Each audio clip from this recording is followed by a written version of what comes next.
రోజు రథసప్తమి సందర్భంగా బాబు ఒక్క నిమిషం, ఈ రోజు ఆదివారం రథసప్తమి పడ్డం అన్నది ఎన్నో జన్మల సుకృతం. అదే ఈ దేవాలయం పురాతన దేవాలయం, చిన్నాంజనేయ స్వామి టెంపుల్, ఆది సూర్యనారాయణ స్వామి టెంపుల్.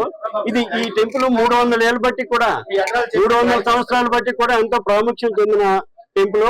ఆ రోజుల్లో గజపతులు కూడా ఈ టెంపుల్లో సేవించుకునేవారు, పూజలు చేయించుకునేవారు. భక్తులు విజయనగరం జనం అంతా కూడా ఏమాత్రం ఎవరికైనా అనారోగ్యాలు ఇబ్బందులు ఏమైనా ఉంటే మన స్వామిని దర్శనం చేసుకుంటే చాలు సకల ఐశ్వర్యాలు సకల ఆరోగ్యాలు సంప్రాప్తిస్తాయి. 300 సంవత్సరాల టెంపుల్ ఎక్కడా లేదు. మన విజయనగరం జిల్లాకి ఇదే అరసవిల్లి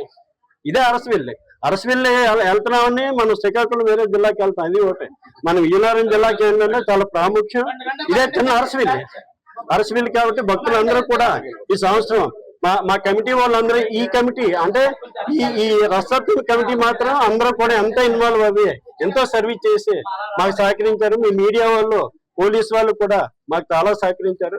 చాలా సంతోషం. శ్రీమన్నారాయణ, శ్రీ సూర్యనారాయణ.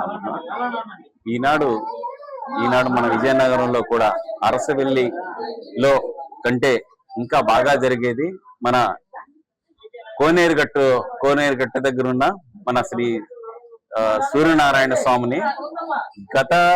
నాకు తెలిసి నేను 3rd స్టాండర్డ్ చదివిన దగ్గర నుండి ఇందులో మా మాస్టర్ గారు, డ్రాయింగ్ మాస్టర్ గారు జోగన్న గారు, మీకు అందరికీ సుపరిచితమే, మాకు కూడా డ్రాయింగ్లు వచ్చినాయి.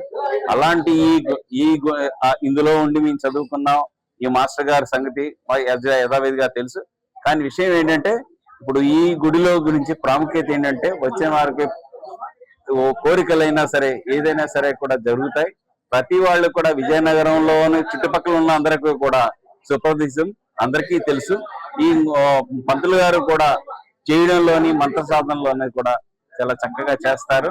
ఇది మన పూర్వీకులను వచ్చిన గుడి కాబట్టి యథాతథంగా అందరూ కూడా భక్తులందరూ కూడా దర్శించుకొని ఆయుర ఆరోగ్య ఐశ్వర్యాలతో ఉంటారని కోరుకుంటూ సెలవు తీసుకుని జై శ్రీ. చరిత్ర సృష్టించినోడు ఇప్పుడు ఆ చరిత్రని తిరగరాయబోతున్నాడు. అబద్ధాల గోడల్ని బద్దలు కొట్టి నిజాలను రాగా మీ ముందుంచబోతున్నాడు. నిజమైన వార్తల కోసం వెంటనే డౌన్లోడ్ చేసుకోండి రా యాప్ని.